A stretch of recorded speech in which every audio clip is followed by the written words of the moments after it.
Hey, what's happening, forum?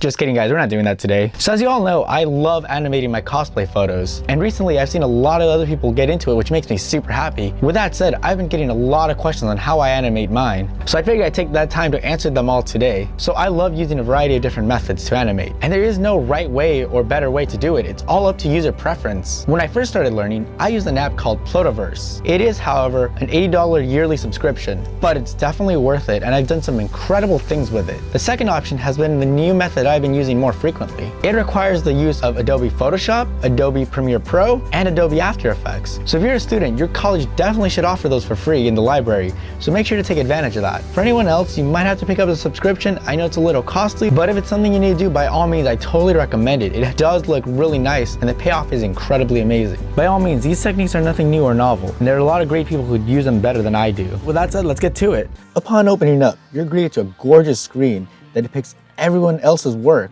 I personally like this because I gain a huge amount of inspiration from other people. Your personal work will be located under the Plotagraph tab. And as you can see here, this is a collection of all the work that I've done up until this point using Plotagraph. Using one of my old works as an example, you can see the anchor points depicted in orange, as well as the animation points depicted in blue with little purple arrows. The anchor points are used to solidify the parts of the image you don't want animated.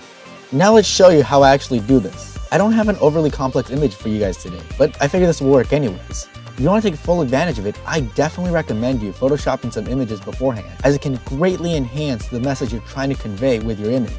So just to reiterate, this is going to be a quick SketchUp, so expect a lot of mistakes here. So what I'm going to animate today is the water and the trees. So starting off, I've immediately stabilized the rocks around it, and immediately I've added animation points to the water. This is simplistic, it works, so let's keep it that way. Next, we're going to put stabilization points around the person. That way they don't move when we animate the trees. In addition, we're also going to place stabilization points around the rocks, so our background doesn't move around as well. I personally like using smaller animation frames. That way for me, it looks a little bit more smoother and a little bit more precise. Obviously, it's up to user preference, so if you definitely like using longer strides for animation, by all means go for it if it fits your aesthetics better.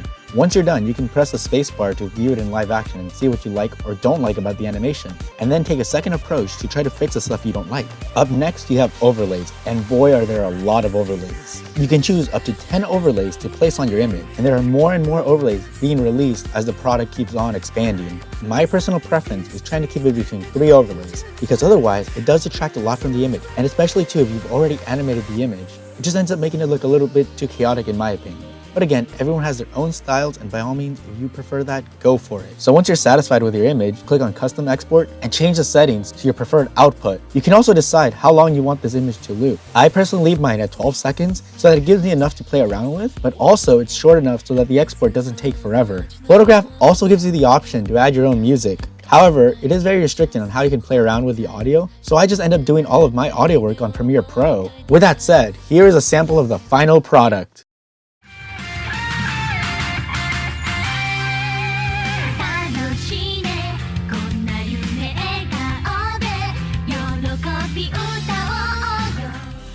Plotaverse is my preferred go-to app, but there are a lot of other great apps that do this effectively as well. I personally like the abundance of overlays that Plotagraph has to offer, and the Plotagraph community is just amazing as well. If you can't afford the $80 subscription fee, there is a free trial that you can use. The free trial does have a watermark and does have a little bit of restrictions on the overlays, but if you can look past that, it's just as good as the full version. Now, I don't like making my videos too long, so I'm gonna end this one right here. In the next video, I will show you guys how I edit and animate via the Adobe products. I really hope this helped you guys out. If you have any questions, feel free to message me, and I'll do my best to try to answer your questions. If you want to see more animations that I've done, check out my Instagram page at Suarez Digital.